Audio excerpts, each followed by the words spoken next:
But what would be your elevator pitch? Someone bumps into you on the street and says, asks you, what do you do? Well, here's what generally happens is I think I have an elevator pitch because I have a marketing and advertising background Okay. from way back. I've been now teaching longer and full-time in this career longer than I did that career. And that was a 14-year career. So I've been at this for a while now too. And Yes. so you would think that I would be great at that. But generally what happens is someone goes to introduce me to someone or someone asks me what I do in line or something. And I get sort of a little bit of a deer in the headlights. How am I going to explain this? And then I just say, I fix bodies. And, and I told you this when we were chatting. I just go, I fix bodies. And either one of the interesting things about being that bad at the elevator pitch is that it immediately allows me to know who wants to know more and who is just, That's awesome. and it's really good, but that's good Yeah. because I'm not for all markets. Everybody Yes.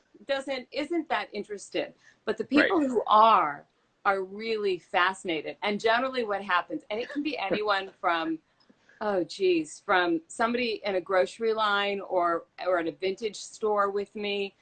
Well, in the past, I guess, in our past world, and maybe our world again, in a grocery line or at a vintage store. Or it can be, a potential client or somebody that someone introduces me to at a cocktail party kind of thing or whatever. But sometimes it's, somebody like a rock star or Yes. whatever, someone very famous, and you're just being introduced to them because you know somebody that they're with or whatever. Because I live in New York, those are things that happen, and I have clients who work in all parts of industry like you do, and I'll be waiting for a client and in the background someplace trying to not get in the way. And then somebody will say, oh, wait, that's your friend. And they'll introduce themselves to me. And then my friend will start to say something that who I am and what I do. And they'll say, wait, what do you do? And I say, I fix bodies. And that person will be like, what do you mean? What would you do for me? And of course, because my brain has analyzed everything, I'm like, well, that shoulder bothers me a lot. And I think that maybe you have some pain in your low back and it freaks people out a little bit when I tell them where something has been nagging at them or where something's been hurting. But that just seems obvious to me. So I do that, and I do it by way of a bunch of modalities. I practice on me and work on other people and teach those other people. So all three of those things have to all come into play at the same time. But myofascial release work. So it's all realignment. Myofascial release work, cranial sacral work, which is magical.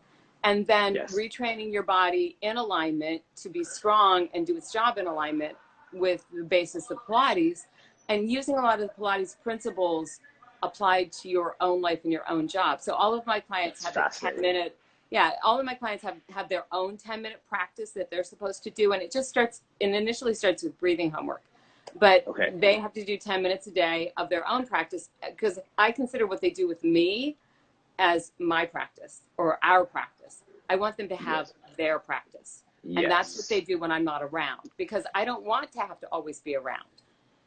And I want them to do this thing, that I love so much for themselves. It's how I became a Pilates teacher. Yes. I wanted to take care of myself on the road while I was shooting commercials and advertising. Yeah. Well, I think that's, we talked about that too. And like we were saying that last piece about like them having their practice. This is our practice and that is their practice. I see like Joel Crosby's here on, and for people that have kind of come from the personal training world, that's the conflict, right? You want to empower people to be able to own their workouts, to do the workouts on their own, and essentially render yourself obsolete. Yeah. But when you do that right, they stick around. They come back. Well, for me, they come back. And it depends on who I'm working with. So, for example, my hospitality people, they might go away for a long period of time and come back maybe once a quarter for a check-in. or they come back because they've started doing something new or different, or they've left. For example, a bartender has left bartending, hopefully because they want to, not because they can't do it anymore because of their shoulder or their arm, which is what I'm trying to prevent from happening. Them Right. having to give up this thing that they love, but maybe they've moved on because they want a change in their life, and they're going to brand work, and now they're traveling all the time, and so now how do you handle being on flights and being in cars and presenting in Yes. front of a room in a different way? So they might come to me for that. My performing artists, the interesting thing about them is that their job is always changing. And I'm Yes. really, I mean, Martin, I'm really applying everything that I do to how you do use your body all day long to do your job. Right. That's That's a to me. baseline. Yeah. And Yes. so if your job changes, which right now everybody's job has changed because here we are, right? Right. But if your job changes, then you may need me again to figure out, okay, what's changed? And if your job changes that you now added to your family, that's a new job that you haven't That trained is a for. new job. Right. Yeah. So all Exactly. those kinds of things. Yeah. And as a trainer, I still consider myself as a personal trainer, Pilates instructor, movement coach, whatever it is. Yeah. My philosophy has always been, you're You're a my teacher, client. by the way. You're a teacher. Yes. Yes. No, you're a I, teacher because I've listened to you, and everyone mhm. isn't, but you teach those things and you teach people how to be in their lives. So Yes. let's just own the importance of that. Okay. I will own Okay. that. As a teacher, Thank I you. feel like all of my people that I cross paths with are my clients for life. So I may see you 3 times a week, or I may see you 3 times a decade. I still consider you my client.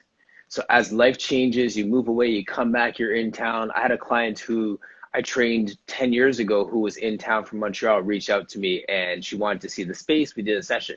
So that's my client. We've had one session in the last 15 years, but that's my client.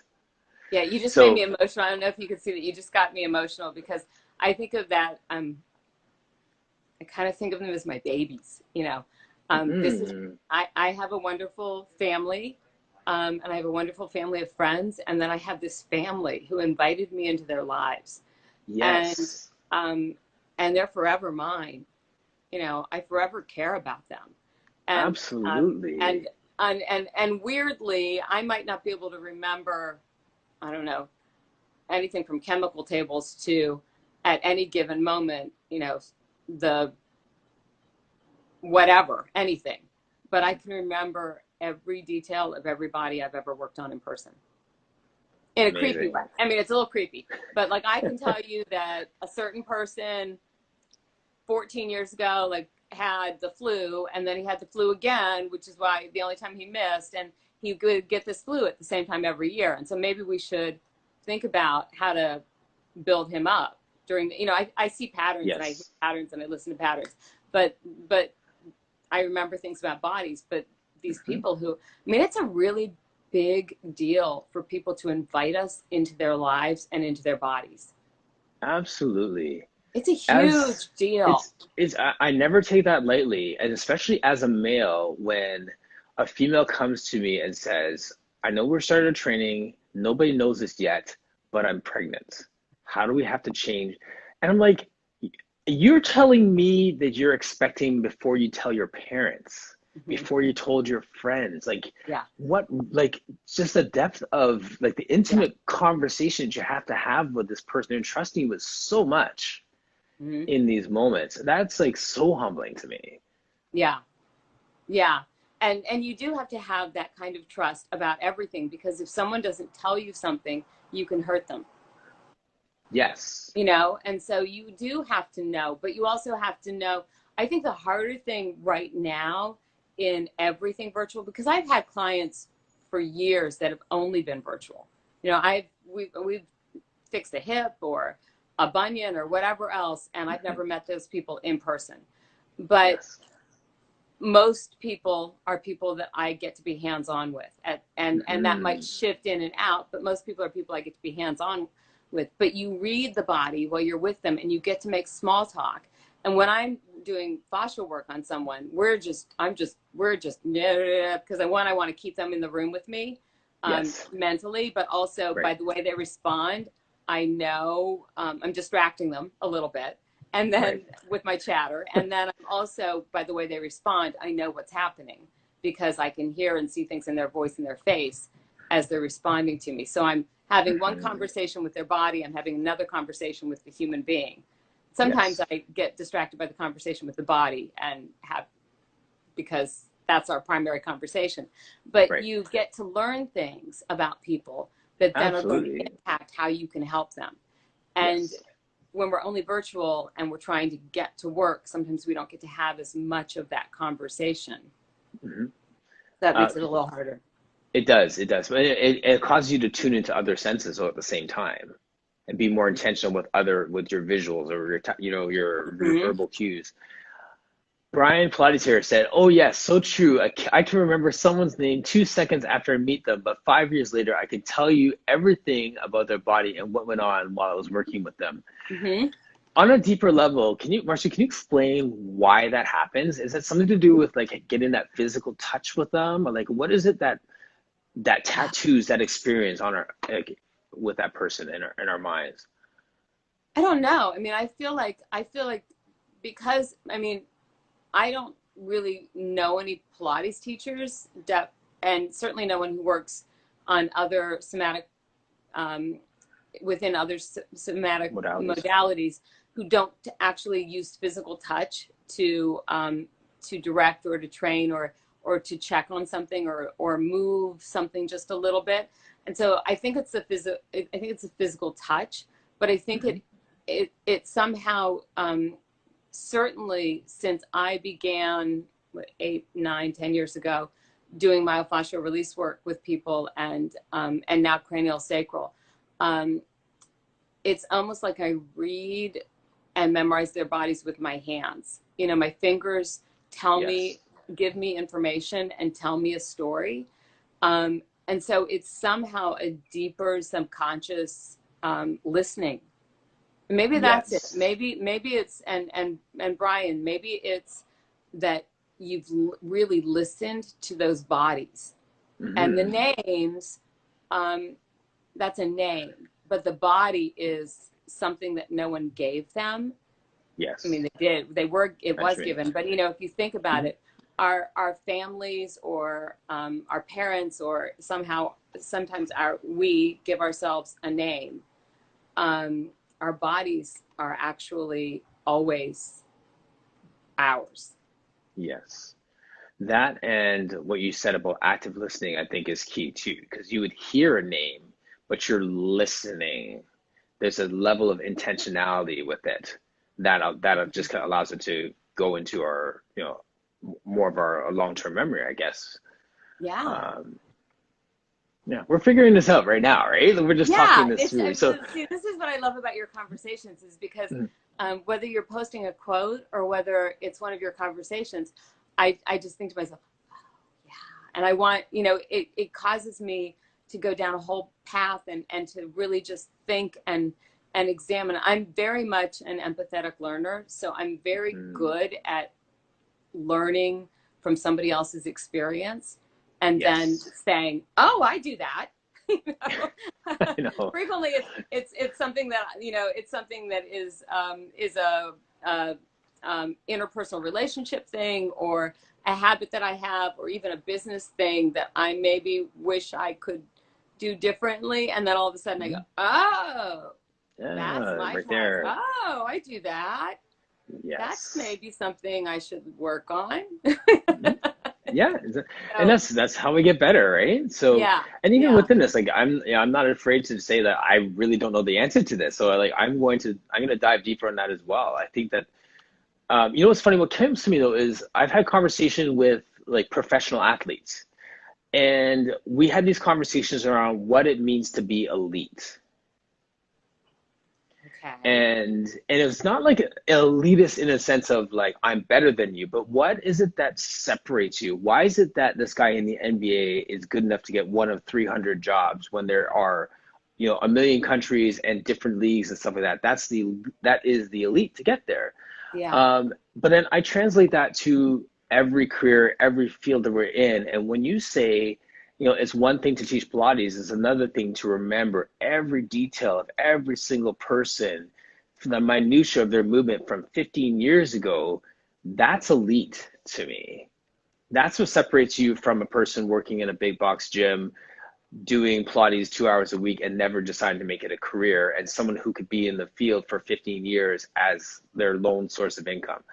And so there's something about those little things, and it may not be that, but all of us have something special that when we capitalize on it, when we add to that talent, when we enhance those things, that makes us elite.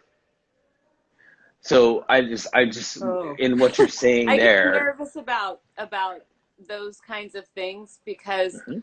I think about how every year of my career and my life, but every year of my career, I think about the fact that I know that this time next year, I'm going to think, oh my God, there's so much I didn't know last year. You know, there's so much I didn't know how to Yeah, do or how to teach or whatever. So I get very nervous about that. You know, it's one of the places that I've had to learn how to, again, how to listen differently and how to have grace, because right. you'll read an article, and I mean, I edited and somewhat wrote for a living in my marketing and advertising career. So I know how all of this works. At the same time, you'll read an article or an interview with someone, and they will be being called a guru or a Hmm. master, or Yes, they'll be labeled something. And it yes. just is cringe. I'm like, I'm not anybody's guru, you know, and Hmm. I am not a master of anything except for maybe, you know, being the imperfect Marcia Polas that I am. And I get very, and I used to, I think, get a little judgy of, you know, okay, you're a master. And then I started to really recognize people don't call themselves that, but they're No. graceful enough sometimes to allow that they are someone's guru or they're someone's master Yes. for that minute.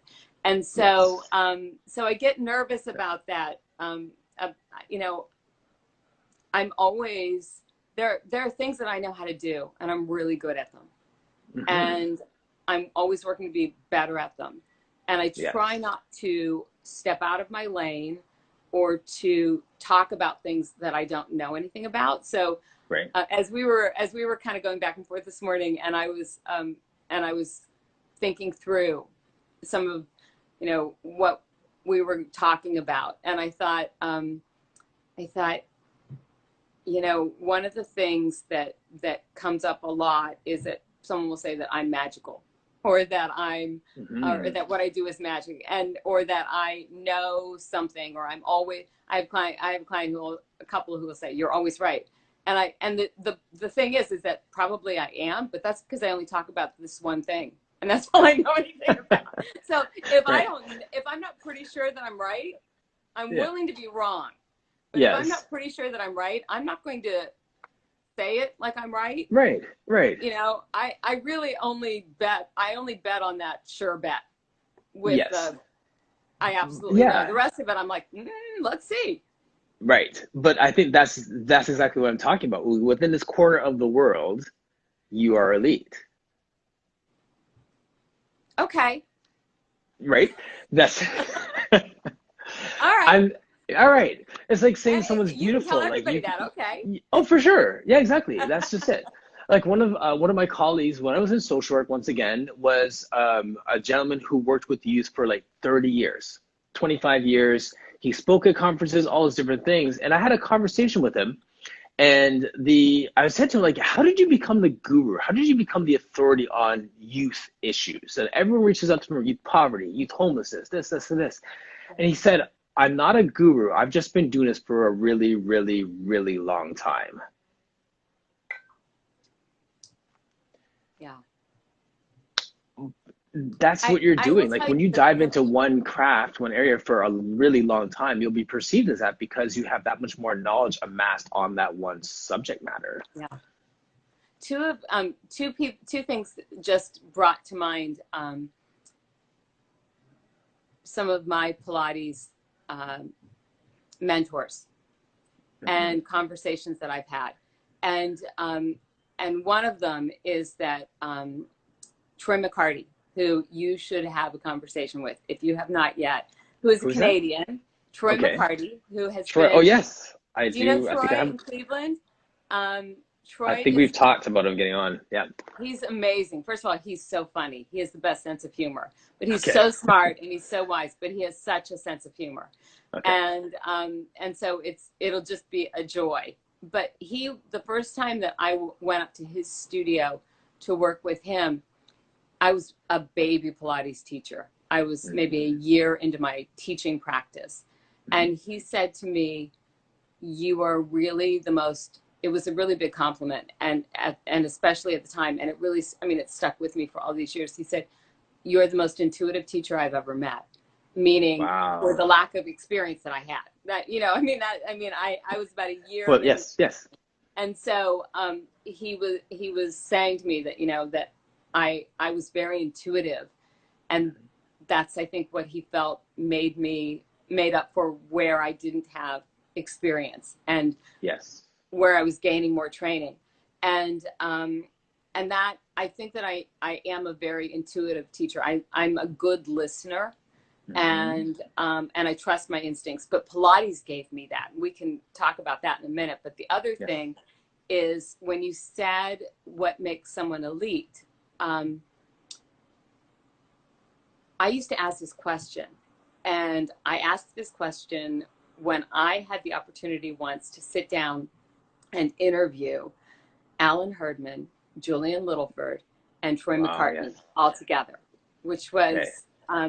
was one of the greatest honors of my life. And they are who I consider my mentors in Pilates. The way that they, you know, think. I'm still going to say think, because we know Julian has been gone for 7 years, almost exactly now. It was Mm. last week, but the way they think, the way they practice, the way they teach, really, that's always lines up with me.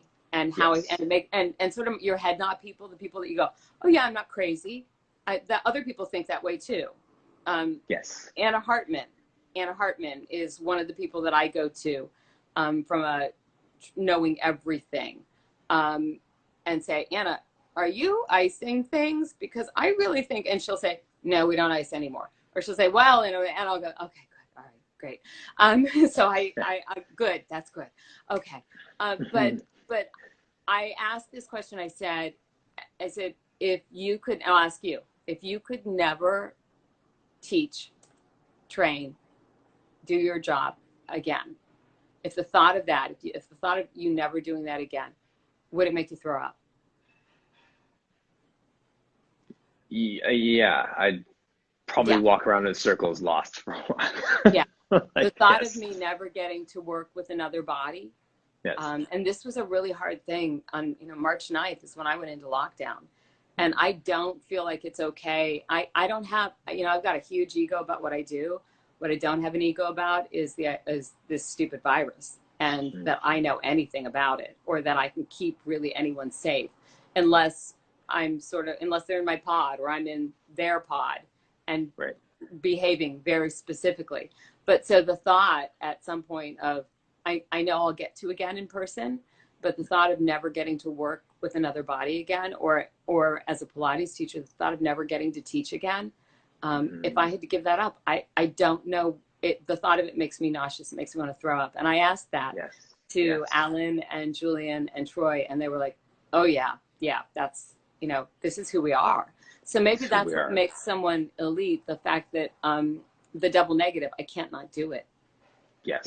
I'm going to be walking on the pier, and some guy who's training for American Ninja Warrior is doing his pull-ups, and he's working way too hard. And Hmm. on the right day, I'm going to pull my earbud out and say, can I show you how to do that? Or Yes. could you use more serratus? And he'll be like, what? Mm. Right. Yeah. Yeah. So It's in the fiber of our being. That's yeah, really right down to the core of who we are, right? yeah. Yeah. No pun I had, intended. right. Oh, exactly. No pun intended. Right. So, how did you find Pilates? Pilates found me. Yes. Pilates found me. But Yeah. I was very unhappy, and I think pretty successful marketing and advertising executive. And initially, I was in Denver, Colorado, and my dearest friends who were in the country for a couple of years from New Zealand with their small children, we had been talking about maybe trying Pilates, because I was overweight lifting, and it was just, it wasn't doing it for me anymore. And I was frustrated with my body and not loving it and not very flexible. I was in my 30s, early 30s. And and I was thinking about trying Pilates, and they gave it to me as my birthday gift that year, private Oh, sessions. nice. Yeah, and so that was my initial. And I remember the first time that I got put on a reformer, I was like, Hmm. oh, this is very interesting. And then um, I loved it, and I was a little obsessed with it. But I also then had a big car accident and couldn't do it for a while, and couldn't kind of do anything for a while. And then flash forward, I was in DC for a while, and then 9/11 happened, and I lost my job, and then I ended up in Cincinnati, Ohio, working for a Toronto-based advertising agency. Okay. And I had a little dog, and the dog and I, a little pug, the dog and I moved to Cincinnati. We'd been there for like 5 hours to look for a place to live and 5 hours for an interview. And I knew nothing about Cincinnati. And we drove from Virginia to Cincinnati, and I stopped along the way and got a magazine on Cincinnati as I sat on the floor of this house with whatever I brought in the car, looking for, trying to learn, waiting for the movers, trying to learn about Cincinnati. And there Yes. was an ad for a Pilates studio, and I went, oh, they have Pilates here. I'll be okay. And then as soon Hmm. as my Nice. internet got hooked up, as soon as the movers came, my internet got hooked up. That first Sunday night, before I started work the next day at this agency, at 10 o'clock at night, I'm online Googling Pilates studios. And I find this studio, and I find this number, and I just decided I'm going to call and leave a message. And it's 10 o'clock on a Sunday night, and the woman answers the phone Oh, because she forgot to take the phone off of forward to her cell phone and answered. And it was Stacy Sims, okay. who owned Pendleton Pilates in Cincinnati. She was one of Troy McCarty's people, who then went off on her own. And she answered the phone, talked to me for an hour, Oh, and wow. said, Nice. you can come, but I have a training class going through. So you would have like 6 people or 8 people looking at your body. I was like, that sounds like a good idea. And so that Saturday, because I was a mess again, and that Yes. Saturday I went in, and she taught me the breathing technique that I use still. And I actually felt how to engage my abdominals for the first time in my life. I mean, I've been doing Pilates, etc. I love the movement, but the first time she taught me how to breathe, I was like, oh. Oh, And yeah, I was don't you like, love that oh, oh those are my movement? abs. Oh, Yes. That that's what moment. they meant. Oh. Yes. And I was like, and I remember thinking that day, I found a home. And Hmm. then I was just in. And so I wanted to, then I was traveling 4 days every other week to shoot commercials in Toronto. And I had a really difficult client, and I needed something to help with the stress. And I didn't want to give up my practice. So I thought, I'll learn how to teach just so that I can take care of myself on the road. Never thinking that I wanted, to teach anybody. And the more I learned, the more I wanted to learn. But then also, Yes. the deeper I got into my practice, I couldn't go any deeper into my practice without, as I like to say, kind of touching my soul. And I had to Hmm. recognize that I was really unhappy, and I hated what I was doing, and I hated my life, Oh. and I was trying to be something I wasn't. And that I started to notice that when I was teaching then, because I was teaching like 20 hours a week, I call it an apprenticeship for a year, while I was working Mhm. like 80 hours a week and in advertising. And I Yes. only liked myself when I was teaching. When you were And I would teaching. teach, yeah, I would teach, and then I'd like go to the Kroger to pick something up, and people would just respond to me in the most beautiful and amazing ways. But I would come from work and go to the Kroger, and someone would cut me off in the parking lot, and people would be rude to me or not Hmm. notice me, and I went, wait a minute, there's something here. There's something here. Yes. I get to show up. I show up differently in the world. Yes. And now I understand that it's an energy thing, and Hmm. that it's about joy and happiness, and that if I walk out expecting something great to happen You today, project it. something Yes. great will happen.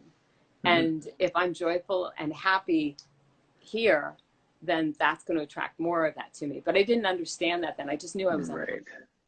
And and the other day, Joel Crosby, who's still on here, was saying during one of the other talks that the way we do Pilates is the way we do life.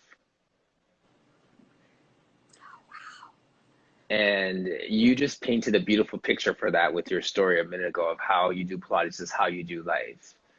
Yeah. Well, and also I feel like people say, people say, well, how often do you do Pilates? And I say, well, every day. I need it. It gives my Mm, mind, body, spirit work. It gives me joy. I don't do it for exercise. I do it to figure out what's going on with me and to set myself up to go out in the world. But also it's fun. Like it's how I figure out my body. And it's one of the yes. ways I love to use my body. So it's a Well, part of every day. yeah, but you'd have to say too, though, that not everyone is that curious. Like some people are really that curious about their bodies. What's going on with it? How do I feel? Why is that felt different yesterday? That felt better than it that day. Wow, that feels really good today. I love sparking that curiosity within people for their body. Like if we could ignite that within them, then we have done our job as teachers. You know what I think a lot of it is? I think a lot of it is, and I think that this is where I win, because of how I approach the work, which is not in my studio, but in your studio. Not in my place of work, but at your bar. Yes. Not where I am, but in the rehearsal studio or in your dressing room as you're waiting to go on at Lincoln Center. What do you Right. need? What happens there? Not, and what happens when you're doing the laundry, when you're lifting a 2-year-old over and over and over again, a 2-year-old that weighs a third of you, or Hmm. whatever. But Yes. it's this idea of, it's, if I can talk to you in your language about your body and your work, and if Yeah. I In your can, context. yeah, and if I can express to you by the way I have that conversation with you, not, oh geez, I'm so sorry that you hurt, but if someone tells me they hurt, I am that sorry. But to say, wow, this is really hard, isn't it, to be on your feet all day, and like how you shake, and that cold draft ice, boy, that looks like you're jamming your shoulder up against a brick wall again and again.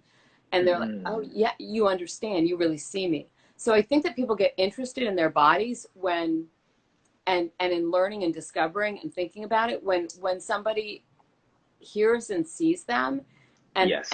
and has, and maybe has a solution where people like to tell you there isn't a solution. Yes. you know Or they want to tell you a solution, but they haven't seen you yet. oh yeah, yeah, yeah. Right? Or they want to tell you a solution that is a solution where you're going to see me, you have to come and see me 3 times a week for the next year. Yes. Hmm.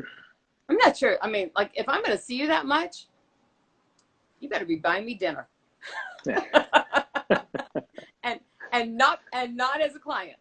Right. I mean, come Yeah. on. Yeah. We, yeah, we act like, and you said magical, but it's not magic. It's just the work. You Right. just have to figure out how to approach it with someone, and what's in Mm. their way. What are the Yes. barriers? Right. What's in their way? Yeah. Yes. Yeah. Did you want to talk for a minute or two about this Finish Strong Fridays? I love the Finish Strong Fridays. And I was going to pull one up and write it down. Of course, I didn't, because I put on mascara for you instead. Because, Okay, well, we're thank in a you. pandemic. And I Right. decided that I was going to put on some makeup. So I decided to put on mascara, which is Nice. a really big deal of late. Um, That's awesome. hey, it's a Yes. lot of face. Well, I'm At some honored. point, Thank I'm, you. I'm going to look at it later, and I'm going to be like, oh, hon, you could have put on some maybe you could have put on a little bit of lipstick. But, we wear a mask everywhere. I'm in New York. I haven't been outside without a mask on since April 5th. So, it's a lot of face to show to the world. To That's a the whole world, subject. to the world that I'm not pushing around and telling them how to get into their pecs, or how Yeah. to do their own cranial sacral. I love the I saw you with somebody that is a friend or a client, or another teacher. That's how I became aware of you. And then I was like, wait, what? And then of course I looked at your profile, and I was immediately attracted to those.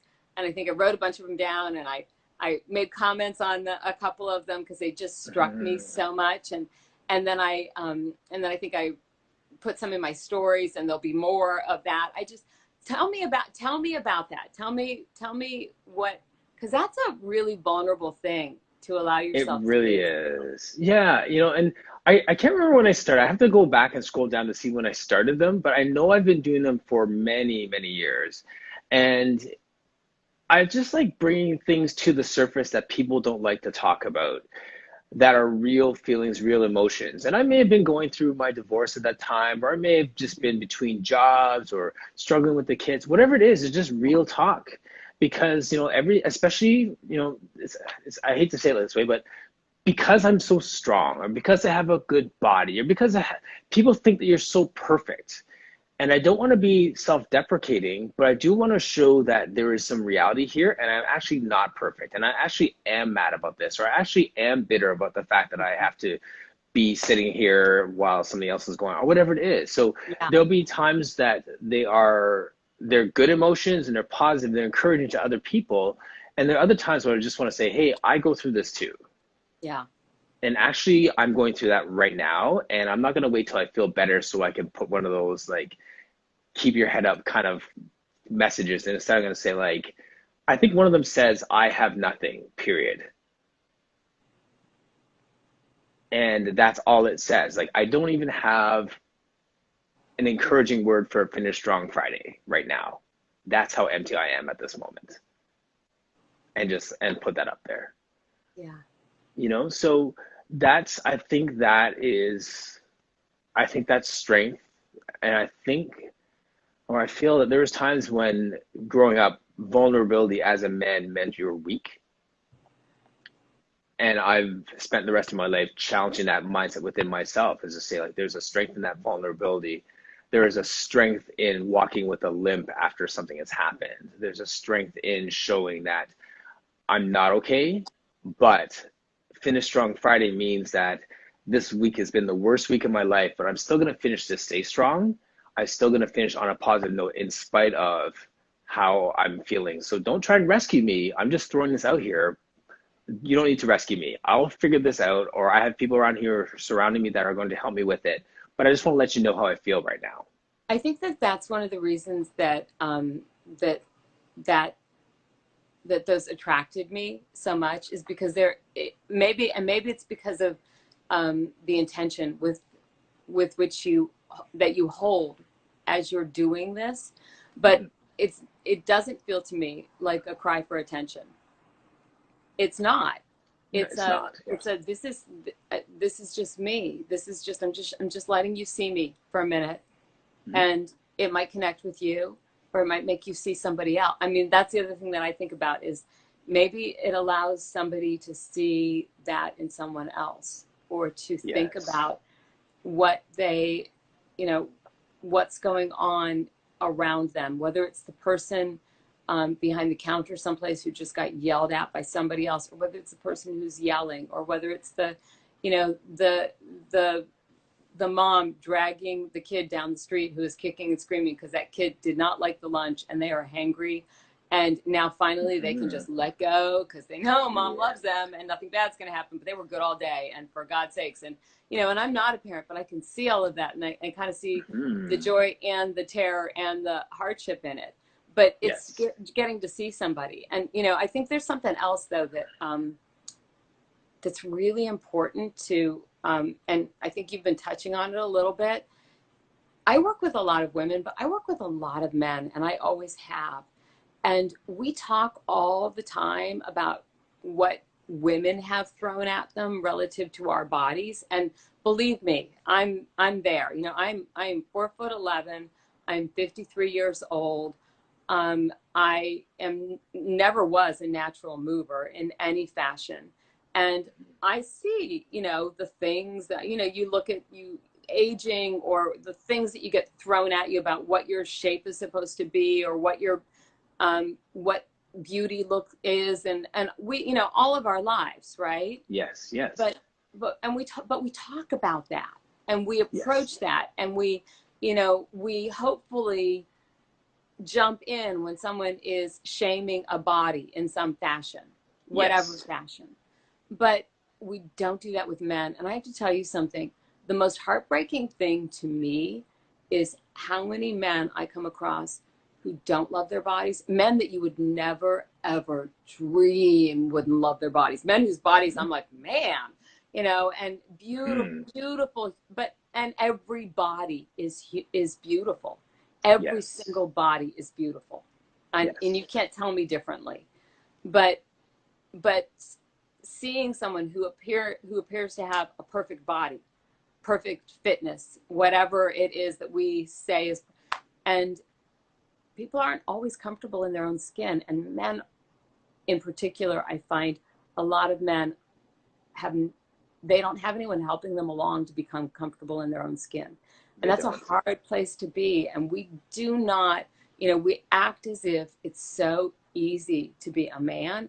And I'm like, man, I wouldn't, you know, like all the things, you know, Yeah. from, from, from menstruation to menopause, and I haven't given birth to anyone but child, all these things.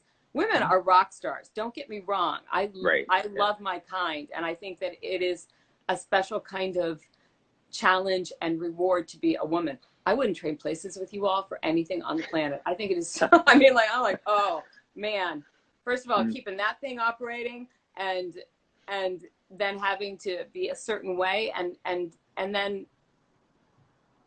and the bigger the guy, the more sensitive you have to be to what, yes. you know, are you intimidating to people Right. just walking down the street? And Yes. that then has a lot, impacts your spine a lot. I mean, like there are things So many that layers. are So just, many layers. Yeah. yeah, Yeah. yeah. And we just don't, you know, Yeah. men aren't the enemy, and it's not so easy to be inside your skin any more so than it is to be inside anybody else's. We're all Right. just human, and we're all just trying, you know. Yes. Yeah.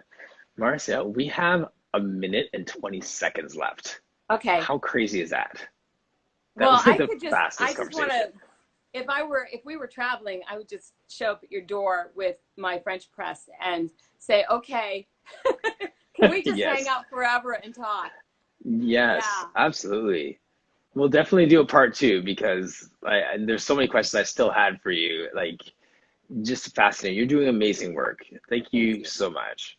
Thank you. You're doing amazing work, and I'm so glad that your voice is out there, and that you're sharing it with us. It's a big deal. It's a really big deal.